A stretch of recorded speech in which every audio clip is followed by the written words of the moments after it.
El 13 de diciembre de 1967, los periódicos de todo el mundo recogieron la noticia más importante en el mundo de la medicina. Un médico sudafricano había realizado el primer trasplante de corazón en una persona. Su nombre, Christian Barnard. Tan solo un año después, Chile se convertiría en el segundo país en realizar un trasplante de corazón. Sería el 28 de junio de 1968, fecha que el doctor Jorge Kaplan encabezaría al equipo médico que realizó el primer trasplante de corazón en la historia de nuestro país, una cirugía realizada en el Hospital Naval Almirante Net de Valparaíso.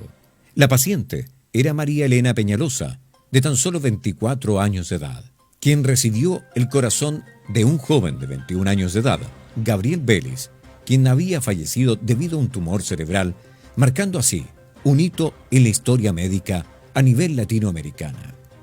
El tiempo fue pasando y Chile se convirtió en uno de los países líderes, no solo en trasplantes de corazón, sino también el doctor Kaplan sería destacado como uno de los grandes cardiólogos y quien además practicaría la incorporación de dispositivos marcapasos que ayudarían a pacientes con patologías cardíacas a poder continuar con una vida normal.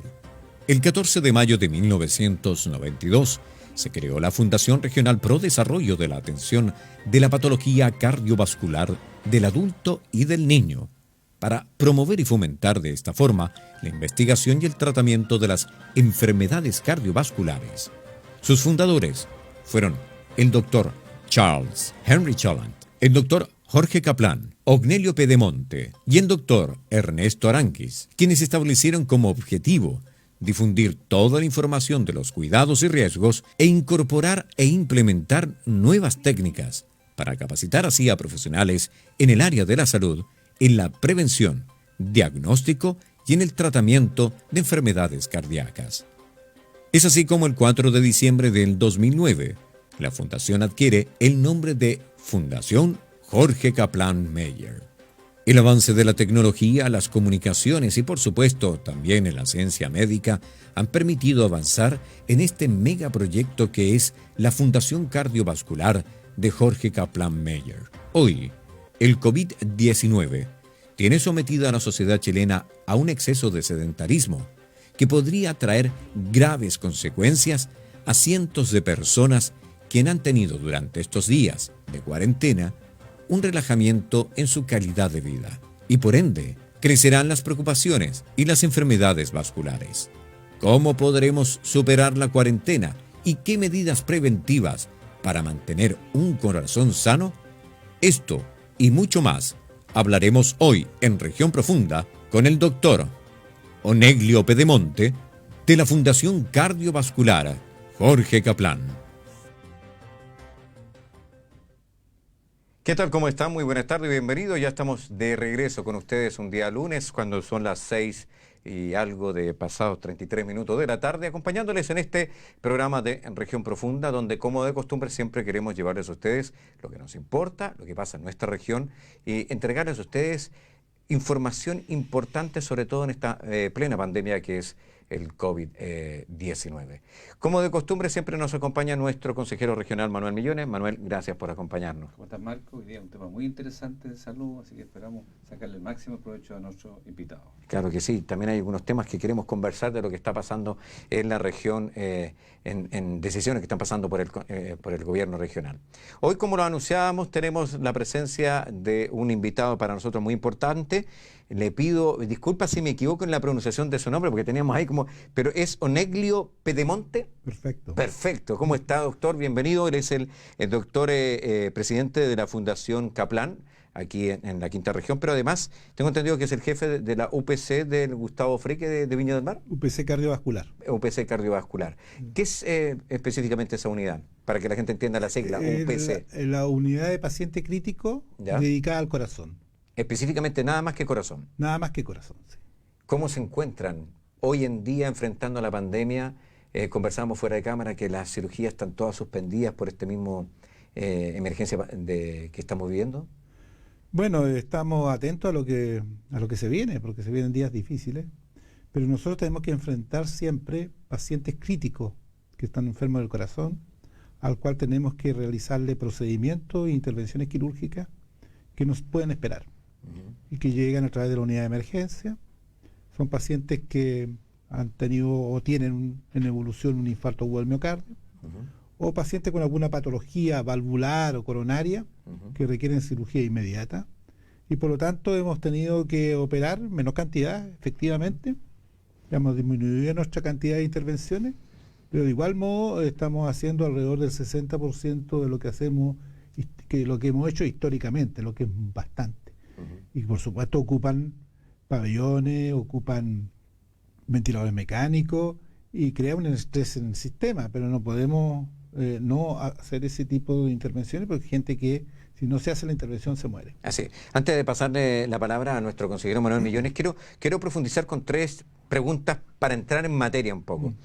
Chile se convierte en el segundo país en realizar un trasplante al corazón después de Christian Barnard, que lleva a efecto esta cirugía que fue un hito muy importante en la historia del mundo médico. Y Chile se convierte en el segundo, si no me equivoco, en el año 1968, estamos cumpliendo 52 años de aquella experiencia que incluso cuando iban camino ya a Sudáfrica, en Argentina, en el aeropuerto, tomaron al doctor Jorge Kaplan como un gran héroe del mundo de la medicina y explicando esta maravilla médica. Quiero partir con algo que usted dijo que hoy en día siento que la gente no le está tomando el peso. Usted dijo que se viene una etapa importante por el COVID. ¿Usted nota que la gente logra entender en la emergencia sanitaria que estamos viendo o creen que esto es algo superficial, que está siendo manejado tal vez políticamente y que no es tan grave como parece el COVID? Yo creo que como no tenemos la experiencia de lo que va a pasar en el cono sur, porque sabemos un poco por el retrovisor lo que está pasando en el cono, en el hemisferio norte. Y ahí pues, evidentemente hay una especie de curva tipo campana, en que hay un pic y hay un descenso, y probablemente va a haber un rebrote en el invierno que viene de ellos. Sin embargo, no tenemos todavía un perfil epidemiológico de lo que pasa en el sistema sur, en el hemisferio sur, porque a nosotros justo nos pilla la entrada del invierno. Así es. Y entonces eso para nosotros es una preocupación, porque sabemos que los virus aparecen en mayor cantidad, no solamente este, sino que otros virus más, en invierno. Y la curva, la tendencia que tenemos en este momento es preocupante. Pensábamos que habíamos encontrado un plató, por ahí por los 500 casos, sin embargo de hace ya una semana, a pesar que se han incorporado, indudablemente influye que se hayan incorporado los asintomáticos, pero hay una tendencia al aumento. Pero lo más catastrófico de todo, y de eso estamos muy preocupados, no es tanto los casos, nos preocupa sí por supuesto el número de muertes, pero lo que sufrieron los países del hemisferio norte y que fue catástrofe, fue que se colapsaron los sistemas hospitalarios. Y eso vivió Italia, eso vivió España y está viviendo Estados Unidos, que son evidentemente países mucho más poderosos que los nuestros. Para eso se ha elaborado una estrategia que me parece correcta, en el sentido de que tenemos que tratar de, ojalá, disminuir que el pic se produzca lo más lentamente posible. Pero es inevitable que se va a producir.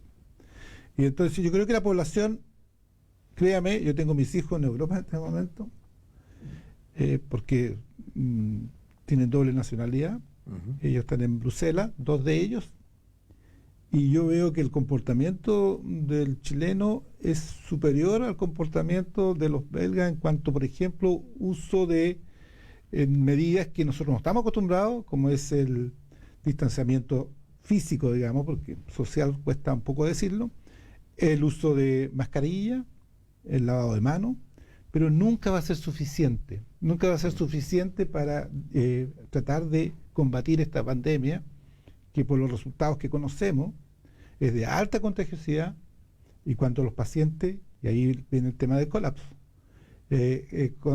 consultan tardíamente o cuando no existen los medios para tratarlos oportunamente, la mortalidad se eleva. Hoy día El ministro ha señalado que tenemos una mortalidad del 1.1, lo que es baja, comparativamente con Europa, que está, algunos que sobrepasaron el 10% de letalidad. Pero en Europa, a diferencia de Chile, la mayoría de la gente afectada ha sido gente octogenaria. Aquí estamos enfrentando que la mayoría, por lo menos en la quinta región, la mayoría de los infectados no superan entre los 20 años y los 49 años. Los afectados. Los afectados. Pero los que se mueren, sí hay una tendencia en todo el mundo que se mueren personas de mayor edad, por supuesto mayor de 80 años, mayor de 70 años, y pacientes con factores de riesgo cardiovascular. Particularmente la hipertensión arterial, la diabetes y la obesidad. Y también enfermos con patologías respiratorias crónicas. Son los que están más, los más vulnerables, los que más puede afectarles la enfermedad. Pero también nosotros creemos, ya esto ya es un poco de hipótesis, porque nadie conoce bien esta enfermedad, que cuando uno está en un ambiente extraordinariamente contaminado, donde hay mucha carga viral, entre comillas, carga viral, mucha densidad viral, la enfermedad parece ser más violenta.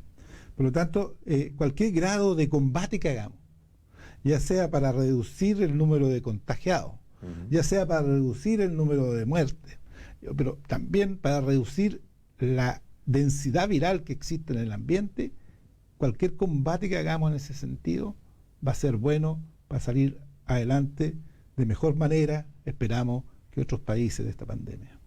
Manuel Mellores.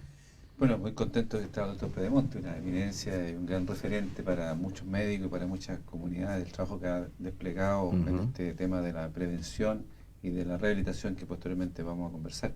Pero me quedó una duda respecto a la concentración de, mientras más personas existen en un espacio físico, el virus como que se potencia, para explicarlo en un lenguaje más sencillo. Sí, evidentemente eso no está absolutamente demostrado, pero parece ser así, y los casos en Chile, que desgraciadamente se han convertido en casos de mal comportamiento, de mal pronóstico, tienen eso, que son pacientes que han estado en un ambiente de alta densidad viral, y la enfermedad ha tenido un comportamiento mucho más violento. Por lo tanto, también yo creo que ese es un objetivo también a combatir. Que en muchos tiempos, en época de pandemia, la gente se defendía de los años, del comienzo del siglo pasado. La gente se defendía ventilando las casas, aireando la habitación, tratando de colocarse mascarilla y distanciándose de la persona infectada o contagiada. Bueno, algo de eso también hay que hacer. Es muy malo aparentemente aquellos ambientes de alta densidad poblacional que uno puede ver, no sé, por graficar, no para estereotipar, en los guetos verticales o en la cité, donde hay mucha gente viviendo en un pequeño espacio físico. Mira, qué bueno, perdón, que lo que dice el doctor, porque en la mañana me correspondió, tuve la oportunidad de sentir una ceremonia muy emotiva, que fue los despidos, los restos de la funcionaria del Hospital Van Buren, la señorita Karen, que dejó a 3 hijos, y un médico me explicaba lo mismo suyo, lo mismo que usted, en el sentido de que ella estaba cuidando a sus 2 padres con COVID-19, y por tanto se describe lo que dice el doctor, 2 papás en el mismo lugar con esa funcionaria, la carga que recibió viral fue mucho más potente, claro. Y por tanto lo explico de manera muy rústica, pero en el fondo uno quiere clarificar que es mucho más complejo, digamos, lo que pasó con esta funcionaria, importante que hoy día fue sepultada, digamos, pero es importante explicarlo, digamos, en el fondo y por eso que sí, esas cosas tan rutinadas como de la abuela, ¿no?, de tener la ventilación de la casa, aparte los cuidados del alcohol, gel y todo. Exacto. La ventilación, no es menor. Y bueno, lo digo esto por lo siguiente, tenemos además, doctor, el problema del hacinamiento, y va a lo que usted señalaba anteriormente, los campamentos, la marginalidad, los problemas de habitabilidad. Es evidente que una persona en un campamento, incluso en su entorno, en su barrio, es un factor de riesgo masivo para todo su, incluso hoy día se había detectado en Viña del Mar, en un campamento terminado, un probable caso sospechoso, y es un riesgo para todos. Entonces, ¿cómo puede uno, es difícil resolver el tema de un campamento? ¿Cómo lo aísla todo? ¿Cómo podemos hacer cuarentena? ¿Dónde lo aislamos? No es fácil, por eso es que es importante la prevención. Antes que contestara, me gustaría agregar un punto que considero que es sumamente fundamental. Se supone que el COVID entró a nuestro país a través de la gente que se encontraba en el extranjero, que de vacaciones, gente que venía en barco y que logró traer este virus y eso se propagó. Y hay algo que no se ha mencionado mucho y es preocupante, porque el gobierno reconoció que durante el proceso de ingreso de ciudadanos chilenos, cuando se les explicó que estaba esta emergencia y cuando uno ingresa, los que han viajado saben que uno tiene que rellenar un documento donde diga su domicilio, donde tú vives, dónde vas a estar, y se descubrió que el 90% de los pasajeros mintieron en su domicilio. Y es por eso que no se puede seguir el origen de decir, este señor se dirigió, por ejemplo, a Talca o a Ñuble, y aquí es donde se va a generar un gran foco porque de los 300 pasajeros, 20 son de esa zona. Por tanto, si estamos teniendo esta alza de dispararse de 1.000 a 1.500, 2.000 infectados prácticamente diaria que se va a alcanzar en Chile, también hay una gran suerte de irresponsabilidad por parte de la gente de no cumplir la cuarentena ni obedecer las ordenanzas, que decir, oye, ¿sabéis que yo mentí cuando entré a Chile? Pero creo que, ¿saben qué, señores? Yo mentí pensando que era por otra cosa, pero yo estuve en tal parte y puede que esté contagiando a mi gente. Sí, eso ha pasado. Desgraciadamente, porque la gente que viajó, gente de nivel cultural, económico al menos, más elevado y podrían haber sido más conscientes en su momento, ¿no? Eso desgraciadamente pasó. Pero desgraciadamente también las pandemias, llega un momento, respondiendo un poco a su pregunta, en que se pierde la trazabilidad. Uno puede hacer un esfuerzo mayor, y quizás las primeras 3-4 semanas se hizo un esfuerzo mayor. Del primer caso índice que dicen que fue en San Javier, en la séptima región, la región del Maule, ese caso fue trazado perfectamente bien, se sabían los contactos, etcétera. Pero ya cuando la cosa se puso más compleja y aumentaron la incidencia de casos, en ese momento se pierde la trazabilidad. Y con un agravante que está ya bien demostrado. Muchas veces este virus cursa sin dar síntomas, pero las personas, a pesar que no tienen síntomas, igualmente contagian. Es por eso que hay que mantener en todo momento las recomendaciones que se han hecho. El distanciamiento físico. Nosotros estamos aquí sin distanciamiento social, pero sí estamos a 1,5 metros de distancia. En que entre cada uno. Y por eso que podemos estar de esta manera. Pero quiero ser bien gráfico, yo no sé si yo, Manuel o Marco tienen el COVID-19. Claro. Por lo tanto, desgraciadamente, cuando se pierde la trazabilidad y con esta agravante de que más encima no sabemos, porque la persona es asintomática, si es portador o no del virus, ahí entramos en un problema complejo, tremendamente complejo. Pero respondiendo un poco a la pregunta o al comentario de Manuel, yo no tengo una respuesta que hacer, y yo creo que no hay una respuesta que hacer en lugares de hacinamiento, como los que describe y que yo conozco bien, porque sabe Manuel que yo estuve participando también en la municipalidad en algún momento, así que yo conozco bastante bien los barrios de Viña, de tal manera que yo sé perfectamente bien que si uno va a ciertos lugares, Forestal Alto, o ciertos lugares en Reñaca Alto, o ciertos lugares en lugares que en Miraflores, donde uno sabe que ahí ha llegado un grupo importante de gente en campamento, migrantes a veces, que viven en condiciones de hacinamiento importantes y que difícilmente van a poder mantener estas recomendaciones que nosotros desde nuestra oficina o desde las altas alturas señalamos. Y ahí hay que buscar recomendaciones que sean prácticas. Y créame que yo no tengo una recomendación específica para esa gente, pero yo creo que los epidemiólogos tienen que trabajar en eso. A mí se me ocurre que cuando hay lugares de hacinamiento, el confinamiento total con todas las personas prácticamente inmóviles en su casa, no puede ser bueno. ¿No? Sí, yo quiero agregar lo siguiente, que se puso hay una no contradicción, pero un problema complejo todavía. Tú tienes también en Valparaíso y en algunos sectores de Viña del Mar un alto nivel de comercio ambulante. Por lo tanto, son vectores de contagio entre sí mismos, porque no hay distanciamiento entre un puesto y otro, pero también pueden ser transmisores a la persona que compra y viceversa, y eso puede ser una cadena. Entonces, no se ha prohibido el comercio ambulante, ¿ah? Pero si tú lo prohibieras, las personas que son como el último eslabón dicen, bueno, yo tengo que comer. Entonces, ¿cómo tú regulas? Porque esa persona tiene que tener un ingreso. Sí. No pasa a la feria caupolicana, Sí, por el supuesto. grueso la gente está afuera, no adentro, que son irregulares ambulantes. Entonces, y ahí tiene que ver con nuestra realidad social también.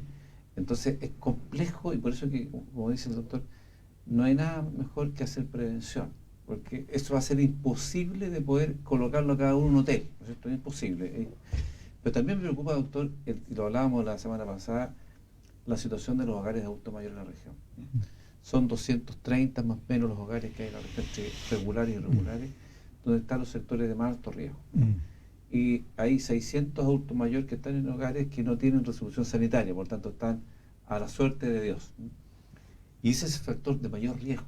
Es decir, gracias a Dios todavía no se ha producido, como en Santiago, un contagio en estos lugares, pero están todas las condiciones para que se produzca. Entonces también no tenemos respuesta. ¿Cómo enfrentamos un contagio en estas residencias que no tienen su vivienda original? Y muchos de ellos no tienen vínculo familiar. Entonces es complejo, y por eso dicen, no tengo respuesta. Entonces lo mejor es prevenir.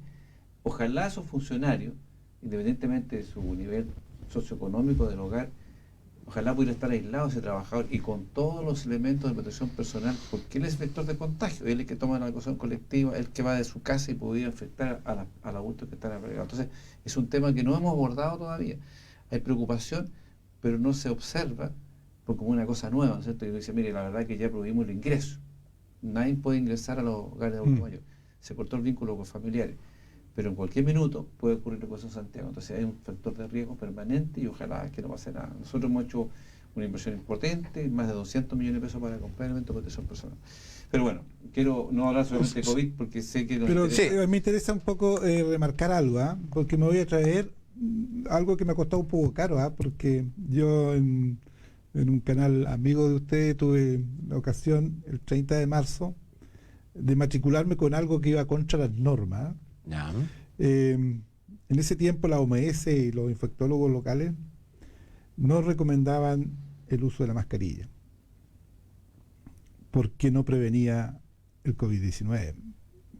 Por suerte que está registrado, lo registré ese día, el 30 de marzo, donde yo fui enfático del uso de la mascarilla.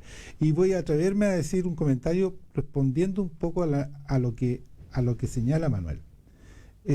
No cabe duda que las medidas que hemos que hemos señalado, distanciamiento físico, no me gusta hablar de distanciamiento social, distanciamiento físico, lavado de manos, alcohol gel, son tremendamente importantes. Las manos son nuestros principales vectores para contaminar a la gente.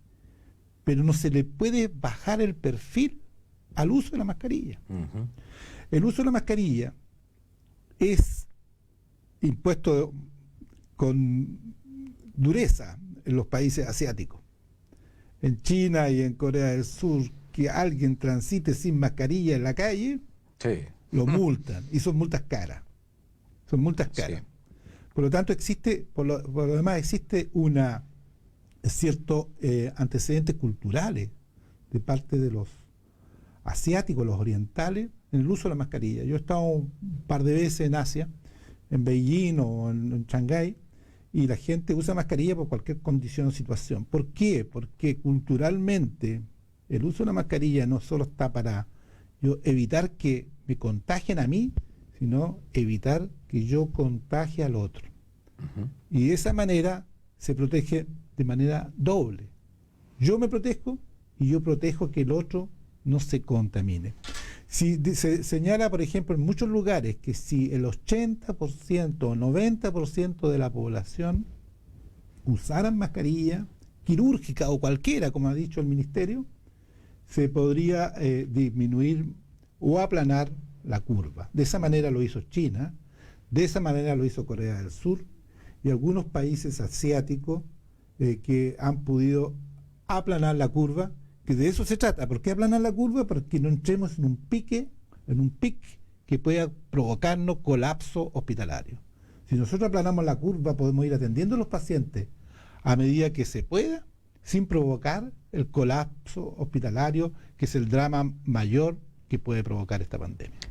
Yo quiero recordarle a la gente que nos está viendo que a través de las redes sociales saludamos, por ejemplo, a Cristian Cárdenas, a Esteban Garrido, a Francisco Bambino, a Gabriel López, que están siguiendo la transmisión. Así que si quieren hacer alguna pregunta con relación al tema que estamos hablando, pueden hacerla y con gusto cualquiera de los integrantes de este panel le irán contando. Pero yo quiero que entremos ya en materia de lo que es la Fundación Jorge Caplan.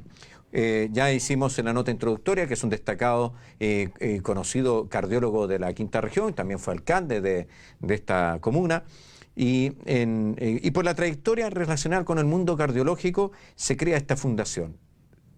¿Qué situación?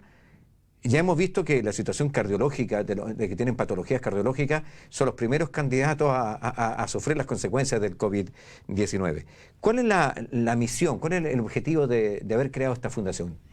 Bueno, esta fundación, que se creó el año 1992, fue muy precisa la introducción que ustedes hicieron respecto a la fundación, y fue creada por el doctor Caplan y un profesor belga de la Universidad Católica de Lovaina, que nos apoyó mucho durante el inicio de nuestro proyecto cardiovascular en el Hospital Gustavo Fricke. El profesor, iba a hacer un recuerdo de él, porque yo tengo una gran admiración por él, Charles Chaland. Ambos llegaron a un acuerdo que era necesario crear una fundación destinada al corazón. Evidentemente nosotros, más jóvenes, el doctor Ernesto Arangui y yo, participamos en la fundación también. Han pasado ya 28, 29 años que tienen la fundación. Y el destino de esa fundación era justamente crear los medios para poder apoyar a los pacientes cardiovasculares, no solamente en su tratamiento, sino que también en su rehabilitación. No solamente eso, sino que también tratar de utilizar esta fundación, y así lo hemos hecho, para formar nuevos médicos especialistas en el área cardiovascular, en la capacitación, en la formación, en el entrenamiento de técnicas, de nuevas técnicas, y en el desarrollo de la cirugía cardiovascular y la cardiología. Y en eso hemos estado destinados en este tiempo, particularmente ahora, en vista de lo que nosotros nos preocupa, que es la pandemia. Hemos desarrollado proyectos de innovación para crear en la fundación elementos de protección personal del personal sanitario, como son los escudos faciales y las mascarillas tipo N95, que van a faltar, que están faltando en muchas partes. Por lo tanto, nosotros estamos dedicados. Yo vengo en este momento de una reunión con la Corfo, tengo que mencionarlo, estaba recién en una teleconferencia con el ministro Ward de la SECPRES, que tuvimos el orgullo de habernos ganado dentro de los 13 ganadores del proyecto Corfo para entregar o desarrollar elementos de protección personal sanitario. Esa es una línea, pero por otro lado, y el tema que nos convoca hoy día probablemente, nos hemos preocupado de cómo atender a nuestros pacientes que sabemos que por su edad, su riesgo cardiovascular, no pueden tomar una micro e ir hasta la fundación, que está, no sé si la gente conoce, pero está frente al Hospital Gustavo Fricke en Limache 1558. Por lo tanto dijimos, ¿qué hacemos? Teníamos la experiencia, gracias a Manuel nos colaboró muchísimo en eso, a un proyecto FIC que hicimos hace 3 años atrás, de iniciar por primera vez en Chile la telerehabilitación. Y como nosotros iniciamos la telerehabilitación con resultados exitosos, nos atrevimos a hacer esta atención a distancia con nuestros pacientes. Pero queremos ser más ambiciosos que eso. Queremos llegar más allá. No solamente atender a los pacientes que tenemos referidos, porque sabemos que tuvieron un evento cardiovascular y están siendo fueron sometidos a un procedimiento, una cirugía, o tuvieron un infarto agudo del miocardio. No solamente a esos pacientes que los sometemos a rehabilitación cardiovascular, que llamamos nosotros en fase 2, sino que también queremos ir más lejos, sino que también atacar a aquellos pacientes o pacientes que tengan, o personas de tercera edad que tengan factores de riesgo cardiovascular, para prevenir o mantener en la mejor condición, estén donde estén, a distancia su condición cardiovascular para que sus factores de riesgo no influyan de manera negativa si porque va a suceder, muchos de ellos atrapen o se contagien con el COVID-19. Doctor, porque primero que todo, para que la gente lo sepa, somos, aunque muchos están en contra de ello, Chile es un país muy fanático de la AFP, arroz, fideo y puré. ¿Ah? Entonces, en la dieta que tiene el chileno, a pesar de que tenemos 5.000 metros de costa, no somos buenos para alimentarnos con productos del mar, con peces, con productos que tienen un colesterol positivo. ¿Cómo está el índice entonces en Chile? ¿Somos un país propenso de tener una alta población? Sabemos que somos obesos, pero de sufrir accidentes cardiovasculares. Sí. Bueno, primero que nada, vamos a hablar de la región. El principal factor de riesgo es la edad. Y ustedes saben que la quinta región tiene el grupo etario de mayor edad del país. Sí, claro. Es un problema. Pero en segundo lugar, nuestra cultura nos hizo cambiar nuestro modo de vida y nuestra tendencia de tener una comida relativamente sana pasó a tener costumbres de comida ya copiadas de los países desarrollados que han traído consecuencias graves. Una de ellas, y la que más lamentamos de todo, es la obesidad infantil. La obesidad infantil, que van a ser, los obesos infantiles van a ser obesos cuando grandes, y tienen mayor riesgo cardiovascular, mayor riesgo de diabetes. En segundo lugar, el hecho de que seamos los segundos mayores consumidores, y aquí tengo que decirlo con todas sus letras, de bebidas azucaradas, nos ha hecho que el índice de diabetes que nosotros tenemos en este momento y de síndrome metabólico, un factor de riesgo muy relevante, el cardiovascular muy relevante, es tremendamente elevado. Fíjese que nosotros en la encuesta nacional de salud, que se hacen cada 7 años, hemos subido 5, 9, 12 en diabetes, 12% de diabetes en la población nuestra. Así estamos subiendo. La hipertensión, sí que bien es cierto, gracias al GES o auge, ha sido un poco más controlado. Tenemos alto índice de hipertensión. Somos grandes consumidores de sal. El promedio de sal que recomienda la OMS son 5 gramos al día. Nosotros consumimos casi 10 gramos al día, el doble. ¿Por qué? Porque nosotros no le encontramos gusto a la comida si no agarramos el salero y le echamos sal. Por lo tanto, ese es un factor de hipertensión, y aunque va a aumentar la incidencia de hipertensión, es un factor de riesgo. Venimos con algunos problemas, pero yo creo que se ha ganado espacio con el tabaquismo. El tabaquismo ha disminuido un poco a través del tiempo gracias a estas leyes más severas que hay. Y el precio. Y al precio, al impuesto, etcétera. Pero ha tenido un efecto.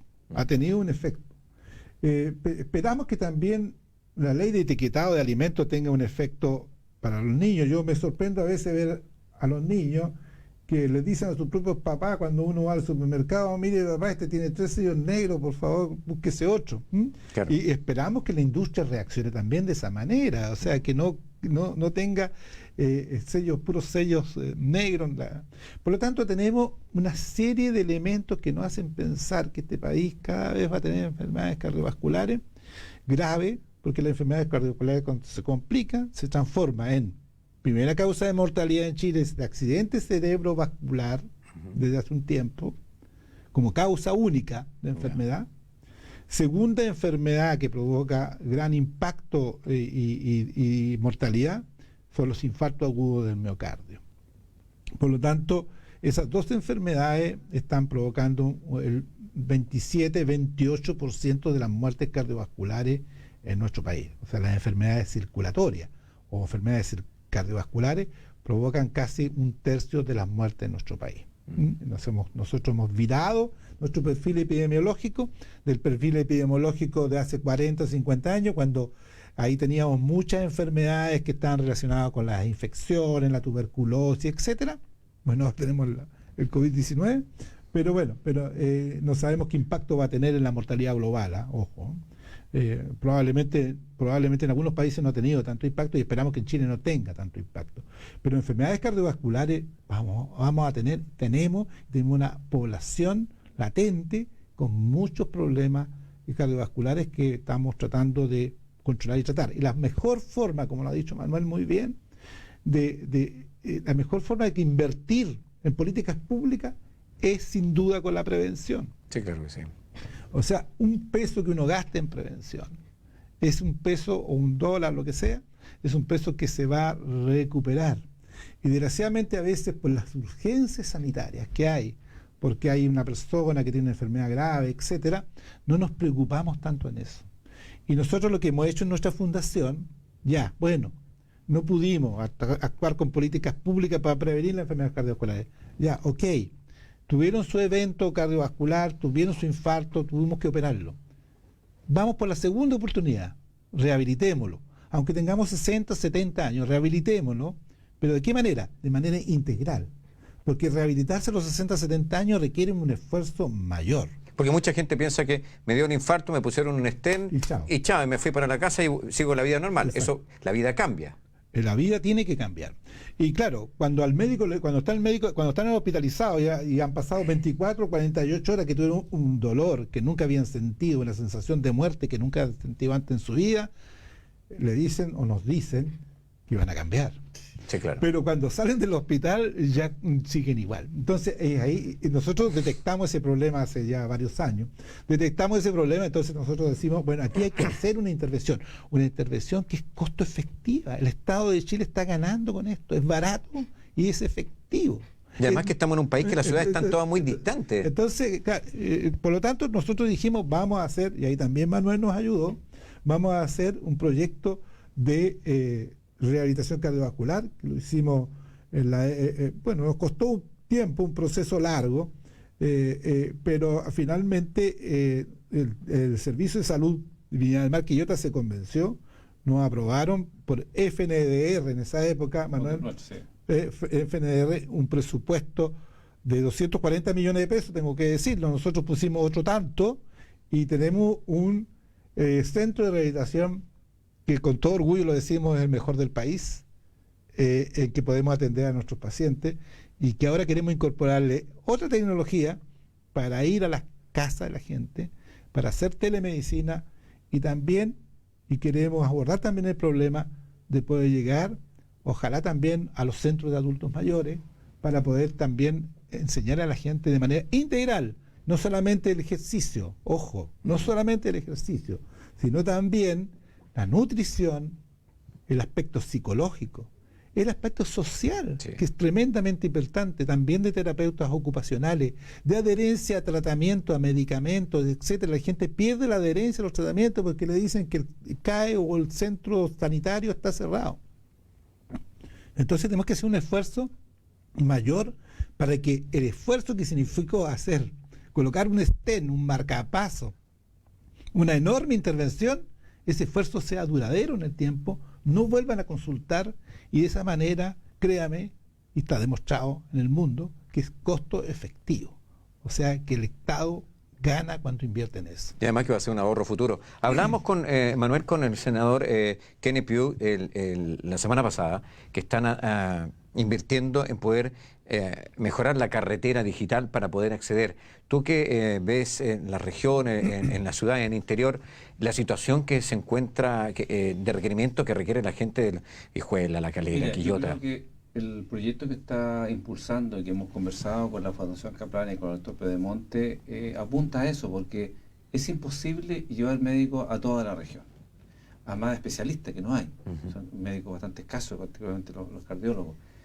Y si tenemos identificados los grupos más vulnerables, los más expuestos por edad, por condición social y otros, los podemos identificar, debiéramos impulsar esta plataforma que ya está instalada en la Fundación en el tema de por un lado ellos hacen la rehabilitación a los pacientes, pero el proyecto más ambicioso es trabajar en la prevención al grupo de riesgo. ¿Para qué? Para bajar la tasa de muerte. Sí, claro. Entonces, creo que la tecnología es vital. Mira, muchos hogares le exigen, el reglamento sanitario le exige tener médico de cabecera, no los tienen. probablemente tienen con un convenio con la MK, con un médico que va a llegar de llamada, no llega el médico, porque es imposible para cumplir con la norma. Entonces va a ser difícil, pero si tenemos este centro de trabajar la prevención y tenemos identificado a las personas o grupos de riesgo, va a ser más fácil el control o la prevención de la misma fundación con la derivación de su CEFAM en su consultorio. Eso hoy día no se hace. Entonces creo que ahí es una buena forma de la tecnología colocarla al servicio de las personas. Y como dice el doctor Pedemonte, ellos ya están trabajando en eso, porque lo hicimos juntos. Entonces hoy día, quiero decir que la Fundación también fue bastante pionera con el Hospital Gustavo Fricke y financiamos el corazón artificial. Es irrelevante en esta alianza con el Hospital Fricke, con la Fundación Kaplan, colocamos un corazón artificial que permite darle sobrevida a la persona, entiendo que 2 meses, ¿no? Mientras que llega un trasplante. A la espera del trasplante. Entonces creo que es muy importante, sobre todo hoy día con la pandemia, que la salud vaya de la mano con la tecnología. La tecnología, colocarla al servicio de la salud y también de nosotros, las autoridades, reorientar nuestra mirada. Aquí nos mostró los desvalidos que estamos. Insumos no teníamos en el mercado nacional. En los países nos boicotearon por esta guerra mundial de los ventiladores. Sí, claro, ¿quién lo tenía? Los proveedores, porque en las desgracias sale lo mejor y lo peor del ser humano. Y nos cobraban 3-4 veces el valor de las mascarillas o de los ventiladores. Entonces, no podemos no aprender de esa desgracia, ¿no es cierto? Y por lo tanto debemos vertir toda nuestra energía, nuestro conocimiento, apoyar nuestras universidades, nuestros emprendedores y trabajar de la mano con los equipos de salud, particularmente los médicos, fundaciones tan prestigiosas como la Fundación Kaplan, que nos va a permitir generar experiencia, pero también ser un referente nacional, de modo tal de que uno de verdad puede colocar la telemedicina, que uno realmente lo escuche que la ve tan distante, pero hoy día en temas concretamente, como ya lo está haciendo la Fundación con sus pacientes, porque por la pandemia sería imposible que se trasladara un paciente de alto riesgo a tener la rehabilitación en el gimnasio, no podría hacerlo, porque se podría contagiar en el camino. Entonces la Fundación ideó que le hace a sus pacientes telerehabilitación a distancia. Y ahora la idea es esa herramienta, incorporarla para masificarla, en hacer prevención en un proyecto piloto con algunos hogares para posteriormente con la autoridad que sea de gobierno masificarla. Es absolutamente necesario. Por eso es importante el feedback que se produce entre el paciente y el médico. Y tal como lo decía yo, somos una región que estamos muy distantes y que cuenta con poco apoyo de medicina. Estamos construyendo ahora los nuevos hospitales que eran bastante necesarios, pero una persona que está en Cabildo, que está en Petorca, hoy en día tiene la oportunidad de estar conectado con este teletrabajo que ustedes han inventado. Para que entiendan un poco el teletrabajo, me imagino que ustedes están usando la plataforma de moda de hoy, que es Zoom, que por cierto les anticipo que Facebook va a permitir dentro de muy poco sacar una aplicación para hacer lo mismo, pero con hasta 80 personas, y WhatsApp ahora está permitiendo hasta 8 personas en una videoconferencia, que es importante. Pero la idea entonces es que hay un doctor de cabecera que se comunica con los pacientes, que interactúan con los pacientes y les va guiando qué es lo que tienen que hacer, les va preguntando. ¿En ese consiste el servicio de teletrabajo de ustedes? Pero déjame agregar, yo estuve en el norte hace 7 meses atrás, estaba con el colega Manuel Tobar y me sentí mal, la presión, la altura. ¿Te apunaste? Me apuné. Entonces llegué al servicio de una posta y me hicieron un cefalograma, un cardiograma. Y se mandó a Santiago. Estaba en el norte, en un pueblito. Claro. A los 20 minutos tenía el resultado. Maravilloso, porque en ese pueblo arriba en el norte aislado no tenía ni una posibilidad de saber si era una afección, el dolor que tenía en el corazón o no. Bueno, de eso estamos hablando y eso deberíamos masificarlo. Perdón, eso es lo que yo quería agregar. Sí, es muy importante eso. O sea, bueno, Chile ha sido pionero en eso del electrocardiograma a distancia. Yo creo que eso ha sido un gran aporte, a pesar que a veces uno no está muy de acuerdo exactamente con los diagnósticos, pero ha sido pionero en eso. Hoy día la transmisión de datos, yo le contaba a Manuel cuando nos visitó hace unos días atrás en la Fundación, nosotros cuando hicimos hace 3 años atrás, los elementos que teníamos de transmisión de datos del paciente eran bastante, diría yo, arcaicos, 3 años después. Hoy día tenemos una cantidad de datos, podemos saber hasta el metabolismo, hasta la glicemia, hay posibilidades impresionantes de transmisión de datos de un paciente a nuestro centro, y eso es lo que estamos tratando nosotros de hacer, de ir incluso desarrollando, no solamente esta plataforma que hoy día es Zoom, puede ser otra. Sí, claro. Hoy día es Zoom, pero a través de esa plataforma nosotros indicamos a los pacientes que tienen una pauta de ejercicio pautas de reuniones y pautas de control de exámenes para que ellos a distancia nosotros podamos seguirlo, y ha sido impresionante la respuesta de los pacientes, porque uno dice, bueno, probablemente hay algo un poco de analfabetismo digital, pero no falta el millennial en la casa que tiene su nieto o el abuelito que no entiende mucho, que lo conecta. Es impresionante nuestro nivel de conectividad en este país. Todo el mundo tiene un smartphone, todo el mundo tiene un Smart TV también. Un Smart TV. Por lo tanto, a pesar que evidentemente hay una brecha digital, sin duda, pero uno puede acceder a una cantidad importante de la población a distancia, y cómo se adaptan y responden fácilmente a las indicaciones que uno les deja. Y les gusta, por supuesto, porque se sienten verdaderamente conectados, pero las posibilidades de conexión son inconmensurables. Lo que podemos llegar a conocer de un paciente que está en su casa, porque nos interesa, ojo, y por eso que no podemos masificarla tanto.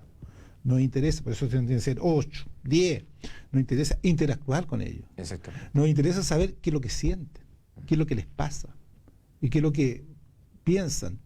Porque yo le señalaba hace un rato, nuestra intervención, y en eso nos vamos a claudicar, es integral, el ser humano como un todo. No solamente que hagan unos pasitos para allá, unos pasitos para acá, sino que también cambien o se orienten en lo que tienen que alimentarse, cambien y se orienten en lo que tienen que saber respecto al uso de medicamentos, cómo tomarse los medicamentos y a qué hora tomarse los medicamentos. Y además que también hay una cosa supremamente importante, y quiero que usted me lo pueda apoyar o no en el argumento. En España en este instante se ha visto el crecimiento de gente que tenía cardiopatías, que no lo sabían, a través del sedentarismo, haber estado tanto tiempo en la casa sin hacer nada, y dijeron, vamos a salir a las calles, ole, a correr. Y resulta que tenemos gente que se está infartando, gente que está teniendo anginas de pecho, gente que se está cortando talones, se está acalambrando, porque después de haber estado 60 días sin actividad, salieron como caballo de carrera a hacer ejercicio, y eso no es llegar y hacerlo. Y en las redes sociales estamos viendo muchos que por un like, ahí para ganarse un like en las redes sociales, enseñan un montón de clases, pero que nadie le dice, elongue, hágalo con calma, no se tire a levantar 80 kilos, si usted no tiene esa costumbre, se puede infartar a través de ello. Sin duda, tiene que haber una preparación, por eso nosotros tenemos que interactuar. Y yo quiero agregar último, no sé, quizás para ir terminando un poco, nosotros también no hemos dado cuenta, a eso que usted señala es verdad, que hay un impacto en la salud mental de la gente tremendo. Nosotros nos damos cuenta que la persona que ha estado confinada en su casa 14 días o 20 días, un mes o más, bueno, no nosotros, sino que ha salido en la prensa, ¿no? Provoca una serie de problemas. Y es por eso que, como novedad, bueno, Manuel lo sabe, estamos incorporando, aparte de la ayuda psicológica integral que estamos señalando, porque se ha demostrado que es efectiva, estamos incorporando a partir de esta semana, esperamos, un programa de yoga rehabilitación. Yoga rehabilitación. Para poder, es un plan piloto, pero lo tengo que decir porque es nuestro proyecto, nuestro nuevo proyecto, entonces tengo que señalarlo. Vamos a poner a alguien, sí, un profesor de yoga que tiene además profesional de la salud. O sea, vamos a hacer algo lo más científico que se pueda, porque existen antecedentes de que esto ayuda, pero no solamente ayuda a mantener la elasticidad, la flexibilidad, todo lo que usted señala con respecto a mantener una tonicidad muscular, sino que también a otros aspectos de la vida que son importantes, a la sanación mental, a la relajación, incluso más a adquirir un hábito de vida espiritual que nos parece que es saludable también. De hecho, o sea, existe el yoga, pero también está el tai chi, que nosotros vemos, por ejemplo, en las plazas en Japón, y que están todos los ancianos ahí, la gente de tercera edad practicándolo, y los mantienen joviales. Es importante lo que dice el doctor, que es la prevención, en la medida de cuerpo sano. Mente sana, cuerpo, alma sana, la combinación de las dos, porque no puede separarse, ¿no es cierto?, la mente del cuerpo, particularmente en la pandemia. hay muchos que temen suicidio, ¿no? Por esta situación del aislamiento, sobre todo personas que viven solas. Pero yo creo, doctor, agregar, porque las tasas de afectación cardíaca son altas. Y la verdad que es posible prevenir un ataque cardíaco, y ¿por qué de repente ataques tan fulminantes que ni siquiera alcanzan a subir a la ambulancia? Para separar, porque son distintos un ataque de otro, que una persona puede salvarse. Se entiende que el dolor del brazo, el pecho, pero sé la descripción a nuestros televidentes, cuáles son los síntomas y si es posible prevenir, o de verdad hay ataques que no vas a prevenir en ningún momento, que es tan fulminante que no hay caso. Bueno, como hemos señalado, los factores de riesgo llegan a provocar una enfermedad al corazón, porque no hicimos lo que teníamos que hacer hace 30 años atrás, ¿no? O 40 años atrás. Sin embargo, cuando llega, y aquí tengo otra, a lo mejor primicia, no sé si ustedes lo saben, pero cuando llegan y tienen un infarto agudo del miocardio, que es la sensación de dolor opresivo, angustiante en el pecho, con sensación de muerte que a veces irradia a la mandíbula o al brazo izquierdo, dolor que siempre se describe como un dolor tan profundo que nunca han tenido antes, con sensación a veces de sudoración, el paciente tiene que consultar oportunamente, y ahí sí que hay una posibilidad. Y es por eso que nosotros en la Fundación, junto con el Servicio de Salud Viña del Mar Quillota, y esperamos que también el Servicio de Valparaíso Sanatorio, hemos creado lo que se llama Código Infarto. El Código Infarto es saltarse la burocracia.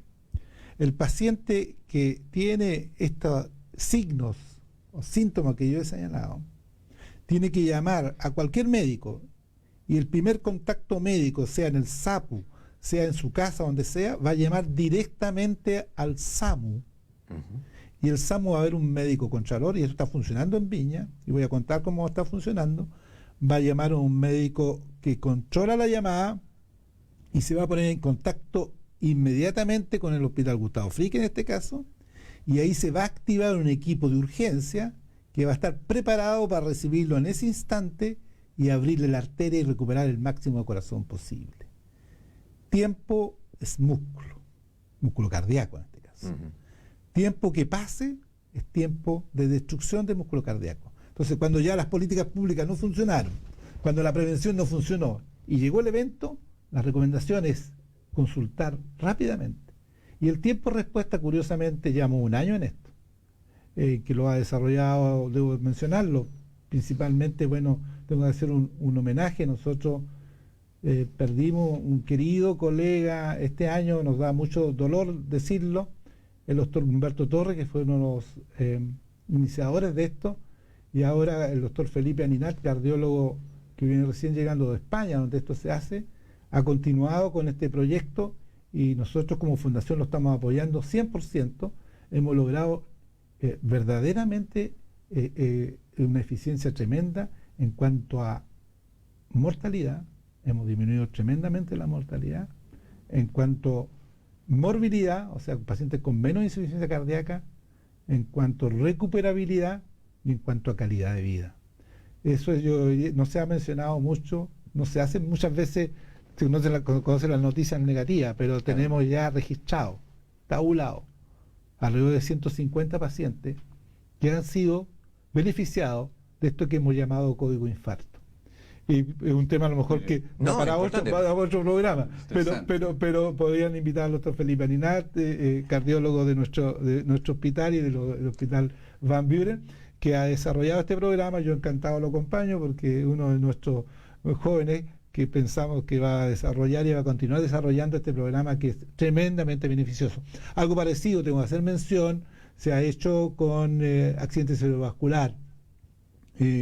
Cuesta más, porque la gente, los síntomas son distintos, pero en el infarto agudo del miocardio, cuando viene el dolor, la intensidad de ese dolor, la persona tiene que rápidamente acudir a un centro sanitario, y ahí se sabe, porque hay un algoritmo que señala que la persona, insisto, tiene que llamar al SAMU, y el SAMU rápidamente se conecta con nosotros y se salta toda la burocracia que existe cuando uno llega a la unidad de emergencia, que tiene que sentarse en un asiento y esperando el llamado. ¿Por qué? Porque tiene un infarto agudo del miocardio, y aquí tengo que ser bien técnicamente preciso. que llamamos nosotros con supranivel del ST, o sea, el más grave de todos los infartos, porque también la gente sabe que hay una suerte de preinfarto, o la gente habla de cosas que son infartos a veces abortados o simplemente es angina y no califica. Pero cuando hay un infarto agudo del miocardio y nosotros abrimos oportunamente la arteria, estamos salvando músculo, corazón y vida. Manuel, había entrado, supuestamente iba a entrar en una obligación de contar con equipos desfibriladores en centros y en lugares masivos. ¿Eso se ha fiscalizado, se ha cumplido? Supuestamente todos los malls, todos los supermercados, los colegios, las universidades, los institutos, todos deberían contar con este equipo portátil y un personal calificado para aplicarlo ante una emergencia. Al menos los colegios yo sé que está instalado. En algunos colegios yo lo he observado, pero no sé si el doctor tiene más... Yo no tengo una información precisa, sé que salió la ley, pero nosotros estamos, sí, a propósito de eso, tenemos también como fundación. Tuvimos que convertirnos, le contaba a Manuel otro día, tuvimos que convertirnos en una OTEC, una parte de la fundación, para capacitar a la gente para el uso de estos equipos y de otras cosas más, emergencias prehospitalarias, etcétera. Hacemos una cantidad, se llama Cardiotec nuestro OTEC. Pero se hizo específicamente porque la OTEC tiene un giro único, que es la capacitación, y nosotros no podemos tener un giro único como fundación. Por lo tanto, se hizo específicamente para estos efectos. Y una de las cosas que estamos desarrollando es un programa para que la gente utilice bien el desfibrilador automático externo, de tal manera de que es fácil hacerlo, pero requiere un cierto grado de capacitación, y cuando se masifica permite montones de cosas, pero cuando se masifica permite salvar muchas vidas. ¿Por qué? Porque la primera causa que produce el infarto es una alteración eléctrica que hace que el corazón no funcione. Y si uno llega oportunamente con un desfibrilador, puede desfibrilar a esa persona y prácticamente hacerlo revivir de inmediato. Es la primera cosa. Y a veces no es tan necesario que sea un gran infarto, puede ser un pequeño infarto que provoca una alteración eléctrica en el corazón irreversible. Y yo quiero contar, porque también tenemos otro programita ahí, otra aplicación, que si uno logra que la gente se capacite bien, podría estar frente a un paciente que fibriló. Hay varios sistemas, pero con tu celular marcar a alguien capacitado para hacer reanimación básica, y pretendemos, ojalá que eso sí suceda, que en Viña sea mucha la gente que se capacite, cosa que en 500 metros, en 100 metros y ojalá en 50 metros de ahí, donde tú tuviste tu infarto, llegue y acuda a alguien con conocimientos básicos para poder reanimar. Una red de voluntarios. Una red de voluntarios capacitados. Algo así como se hacen en los edificios, que se hacen cursos de manejadores de extintores, pero debería haber siempre gente en la comunidad. En la comunidad. Eso significa, de que cualquier persona que tenga un ataque cardíaco o un infarto ¿es sujeto a colocar este equipamiento o no cualquier paciente? Es que como son automáticos, si la persona se desmaya y pierde conocimiento, especialmente si es un adulto, ¿no?, uno puede y colocarle las paletas, que llamamos paletas. Sí. Las paletas. Y en ese momento, el mismo equipo automáticamente va a darle señales. Perfecto. Y le va a indicar lo que tiene que hacer. Okay. Pero de todas maneras, eso es parte de la rehabilitación, o sea, parte de la reanimación. No, porque es parte de la urgencia. Es parte de la reanimación. Por lo tanto, se necesitan algunos conocimientos para continuar y complementar. Y lo más importante, y debemos decir que también yo debo hacer un reconocimiento también acá, que lo más importante que nosotros en Viña y en Valparaíso, tengo entendido que también contamos con unos SAMU bastante eficientes, más que lo que la gente a lo mejor solo reconoce a veces. Los tiempos de respuesta del SAMU son bastante buenos. Sí, claro. Porque ¿qué pasa? Que si a uno no lo reaniman dentro de los primeros 3 minutos, si no hay alguien que le haga alguna maniobra de reanimación básica a los 3 minutos y tiene este trastorno eléctrico que he señalado, o simplemente un paro, no hay vuelta, no hay recuperabilidad, el cerebro se afecta y no hay recuperabilidad. Pero si con nosotros montamos un sistema de rápida respuesta, incluyendo el SAMU, por supuesto, pero también la comunidad, aquí tiene que actuar la comunidad podríamos salvar mucho más vidas. Sí. Doctor, la última pregunta. Sí. Circulan las redes sociales, recomendaciones. ¿Es verdad, si te da hasta el dolor del pecho, el toser tiene algo que ver? Porque se ha dicho mucho circulado en las redes sociales que si uno tose, es para efecto de no desmayarse incluso. ¿Es verdad eso? Nosotros usamos la tos, como medio terapéutico dentro de los hospitales para algunos eventos que pueden producir lo que llamamos pérdida de pulso, asistolía. Y la tos cumple un rol en eso, pero hasta que uno pierde conocimiento. O sea, máximo la tos puede salvar esa situación entre 30 segundos y un minuto. Nada misma. Sirve para eso, no más que eso.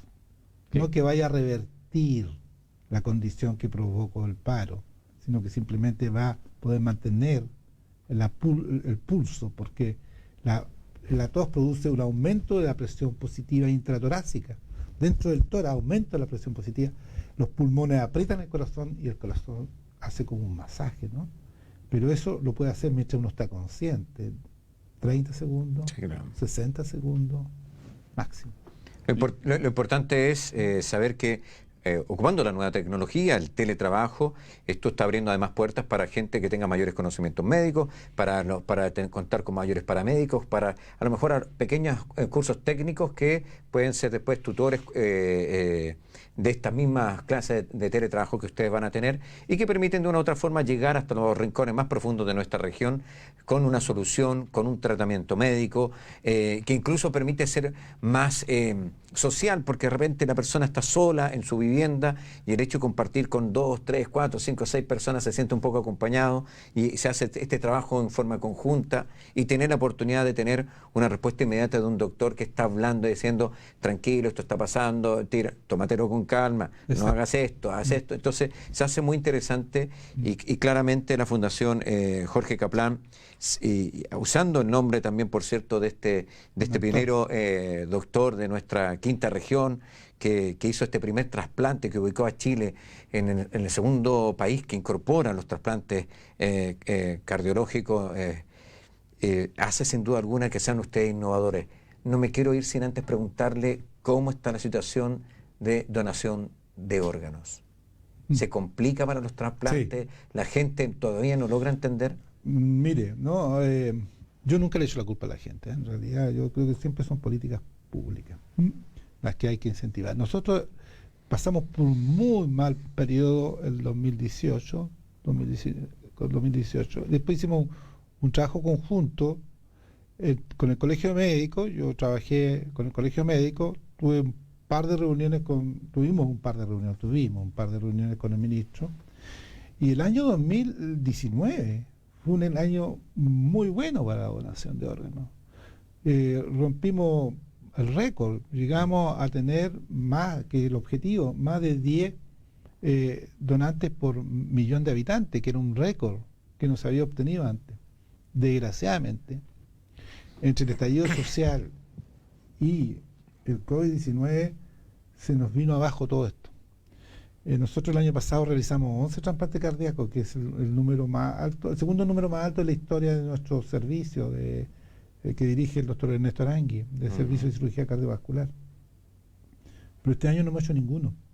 ¿Y por qué? Porque estamos complicados con el tema de la donación de órganos, porque es complejo, hay temas complejos. ¿Y hay lista de espera? Hay lista de espera. ¿Cuánto menos? En Chile deben haber unos 20, pero créeme que tenemos que, a lo mejor tenemos que hacer nuevas alternativas al trasplante, que son todas extremadamente caras, como la que nosotros hicimos en su oportunidad con la Fundación también, que son estos sistemas autónomos de asistencia ventricular, que llamamos nosotros corazón artificial. Vamos a tener que probablemente hacer un esfuerzo en eso, porque la gente no está donando órganos, no porque la gente no se está haciendo procura. Pero créame que el año 2019 fue un año muy bueno y la gente respondió adecuadamente y el ministerio hizo el trabajo correcto para tener lo que llamamos la pesquisa de posibles donantes que van a ir al trasplante, y nosotros Afortunadamente, como hicimos 11 el año pasado, nos quedamos con una lista de espera pequeña, pero sabemos que en este momento, sabemos hoy día, que nos están acumulando pacientes, y como no estamos haciendo al ritmo que veníamos de un trasplante mensual, vamos a tener problemas dentro de los próximos meses, porque no vamos a tener donantes hasta que pase esta pandemia, ya que el objetivo y el foco y la preocupación y las prioridades están destinadas más bien al tema de la ventilación mecánica en los pacientes que son portadores de COVID-19. Pero hay una preocupación mundial, que el COVID-19, que lo está saliendo en las noticias ahora en Estados Unidos, que hay un efecto que está provocando, especialmente en los infantes, los menores de edad, de inflamación de las arterias, que le está trayendo un problema que está recién descubriéndose, que causa el COVID en los más pequeñitos. Bueno, sí, ese tema está bastante de moda. Esa enfermedad nosotros la conocíamos antes como Kawasaki, ¿no? Que tiene un nombre japonés, que se ha descrito este último tiempo en los niños. No sabemos todavía qué efecto va a tener acá. Nosotros tenemos niños que tuvieron Kawasaki y posteriormente tuvieron problemas cardíacos. Afortunadamente los que nos han llegado los hemos solucionado en edad más tardía, adultos jóvenes. Pero eso está por verse, si es que vamos a tener.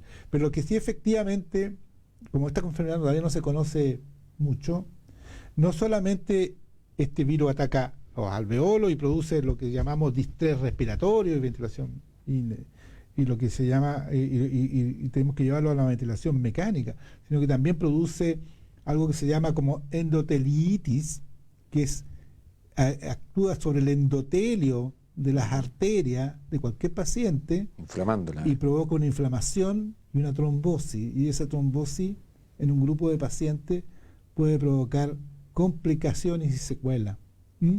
Eso está todavía en evolución. Efectivamente se ha anunciado que los niños podrían en incidencias muy bajas por el momento, para no alarmar a la población, pero efectivamente hay una patología, una fisiopatología que llamamos nosotros de esta enfermedad, que es bastante nueva para el mundo médico, y cada día en la prensa, créame, yo de las tempranito, no voy a decir qué hora, me dedico a revisar la literatura médica para saber qué es lo que está pasando en el mundo. Y créame que todos los días me encuentro con sorpresa. Porque cada día hay algo nuevo con respecto al COVID-19, las consecuencias que tiene en el cuerpo humano, y que parece que no es solamente el pulmón, sino también puede ser el cerebro, también puede ser el riñón, puede ser el hígado y otras complicaciones más, que tenemos que saber controlarlas. Afortunadamente también paralelamente están apareciendo tratamientos que permiten controlar eso, todavía no muy probado, porque la urgencia no nos permitió hacer esfuerzo para hacer controles clínicos con la tranquilidad que requiere un estudio de investigación clínica como lo hacíamos antes. Por lo tanto, tenemos que hacer esfuerzo, tratar a los pacientes y ver la respuesta. Entonces, de acuerdo a eso, actuar. Sí tenemos un retrovisor. El retrovisor son 3 semanas, 4 semanas, y el retrovisor se llama hemisferio norte. Claro que sí. Y el retrovisor se llama China-Corea. Claro. Y yo creo que ahí es donde no es perdonable cometer errores. Porque si tenemos un retrovisor que nos está diciendo, mire, no hay que ir para allá, y nosotros vamos para allá. Claro, luchar contra la corriente no tiene sentido. Y estamos en el tiempo, Manuel Millones. Solamente destacar la presencia de la Fundación Kaplan, representada por el doctor Cornelio Piedemonte, pero fundamentalmente para la comunidad, por eso que son importantes los medios de comunicación, que comprendan o se informen que estamos haciendo cosas. ¿Sí? Un hospital público, una fundación sin fin de lucro y el gobierno regional tienen una alianza para salvar vidas, que eso es en definitiva, ¿no? Y ahora queremos avanzar en el tema de la prevención, en el mismo objetivo, salvar vidas, porque siempre la infraestructura pública va a ser insuficiente, el tema hospitalario, y por las distancias. Y un factor no menor, la congestión. No es fácil que una ambulancia hoy día llegue a las horas peak a los lugares de un enfermo. Entonces, por eso que es importante, como dice el doctor, me parece muy bien, esta suerte de red de voluntarios para concurrir frente a una persona que tenga un accidente. Ojalá pudiéramos avanzar en otras disciplinas, Pero fundamentalmente es eso, agradecer la presencia del doctor Pedemonte y destacar la alianza, trabajar, y que no es de ahora, sino una alianza de varios años, en apoyar la Fundación para este objetivo desde el corazón artificial, del tema de la rehabilitación, y ahora queremos trabajar en el tema de la telerehabilitación. Telerehabilitación. Oneglio, le brindo la cámara para que haga una invitación a la gente para que siga la Fundación, se interese y cómo se contacte con ustedes. Bueno, yo creo que hoy día la prioridad es la prevención. En realidad, nos gustaría que mucha gente nos apoyara en la Fundación para seguir construyendo nuestros sueños, pero hoy día nuestra preocupación es la comunidad, de la gente. Y a ellos seguimos nosotros, y perdonen la insistencia, recomendando las medidas de prevención que no hay que olvidar. La prevención más importante, señalamos, el lavado de manos, el distanciamiento físico, aunque nos cueste, porque antes dábamos abrazos, ahora no podemos dar abrazos, el alcohol gel que nos sirve para también lavar las manos, el distanciamiento físico y el uso de mascarilla. No olvidar el uso de mascarilla. Si logramos el 80 o 90% con mascarilla, vamos a controlar esta pandemia, más las otras cosas que he señalado. Así que ese es el llamado a la comunidad. Nosotros no pretendemos con esto, nuestra fundación sabemos que está siendo apoyada cada día más y créanme que lo que nosotros hacemos es en apoyo a la comunidad, no solamente en los aspectos de tratamiento de las enfermedades, sino que el tratamiento integral de prevención y rehabilitación. Así es, y la inclusión, el teletrabajo, los medios sociales nos permiten también a nosotros incluir. Hemos estado hoy día debutando con Closed Caption, que nos permite a la gente que lo que estamos hablando esté escrito y para la gente sordomuda pues tenga la opción de poder saber de qué estamos hablando. Ahí salen los títulos para que tengan de esta forma, se puedan enterar quienes nos siguen a través de las redes sociales. Oneglio, quiero agradecer su presencia en el día de hoy, quiero agradecer también la presencia de Manuel Millones. Sé que van a seguir trabajando y haciendo cosas para que la tecnología que está al servicio de las redes hoy para juntarse con los amigos está siendo utilizada a través del teletrabajo para poder acercar los doctores y la salud hasta su hogar. Muchas gracias por su compañía. Nos encontramos este próximo lunes en otro episodio de nuestra Región Profunda. El 13 de diciembre de 1967, los periódicos de todo el mundo recogieron la noticia más importante en el mundo de la medicina. Un médico sudafricano había realizado el primer trasplante de corazón en una persona. Su nombre, Christian Barnard. Tan solo un año después, Chile se convertiría en el segundo país en realizar un trasplante de corazón. Sería el 28 de junio de 1968, fecha que el doctor Jorge Kaplan encabezaría al equipo médico que realizó el primer trasplante de corazón en la historia de nuestro país, una cirugía realizada en el Hospital Naval Almirante Net de Valparaíso. La paciente era María Elena Peñalosa, de tan solo 24 años de edad, quien recibió el corazón de un joven de 21 años de edad, Gabriel Vélez, quien había fallecido debido a un tumor cerebral, marcando así un hito en la historia médica a nivel latinoamericana. El tiempo fue pasando y Chile se convirtió en uno de los países líderes, no solo en trasplantes de corazón, sino también el doctor Kaplan sería destacado como uno de los grandes cardiólogos y quien además practicaría la incorporación de dispositivos marcapasos que ayudarían a pacientes con patologías cardíacas a poder continuar con una vida normal. El 14 de mayo de 1992 se creó la Fundación Regional Pro Desarrollo de la Atención de la Patología Cardiovascular del Adulto y del Niño, para promover y fomentar de esta forma la investigación y el tratamiento de las enfermedades cardiovasculares. Sus fundadores fueron el doctor Charles Henry Chollant, el doctor Jorge Kaplan, Ognelio Pedemonte y el doctor Ernesto Aranguis, quienes establecieron como objetivo difundir toda la información de los cuidados y riesgos e incorporar e implementar nuevas técnicas para capacitar así a profesionales en el área de la salud, en la prevención, diagnóstico y en el tratamiento de enfermedades cardíacas.